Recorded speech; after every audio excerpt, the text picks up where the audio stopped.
72 saniyəlik sükutun içindəki qışqırıq. 1977-ci ilin 15 avqust gecəsi ABŞ-ın Ohio ştatında yerləşən radio teleskop səmanı səssizcə dinləyirdi. Kainatın dərinliyindən gələn zəif radio dalğaları kompüter lentinə yazılırdı. Hər şey adi idi.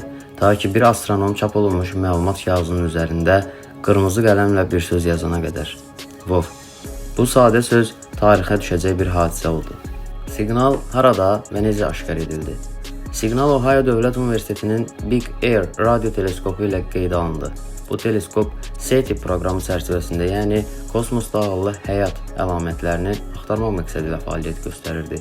1977-ci il avqustun 15-də gecə saatlarında teleskop 72 saniyə davam edən qeyri-adi güclü radio siqnalı qəbul etdi. Bu siqnalın xüsusiyyətləri 72 saniyədən ibarət, tezliyi 14-20 MHz, gücü isə normal kosmik fon siqnallarından təxminən 30 dəfə daha güclü idi. Bu tezlik təsadüfi deyil. 1420 MHz hidrogen atomunun təbii emissiya tezliyidir. Hidrogen kainatda ən bol elementdir. SETI tədqiqatçıları düşünürdülər ki, əgər hansısa sivilizasiya siqnal göndərərsə, bu tezlikdən istifadə edə bilər. Çünki bu kozmik ümumi dil kimi qeyd olunur. Siqnalın kodu 6YQUJ5.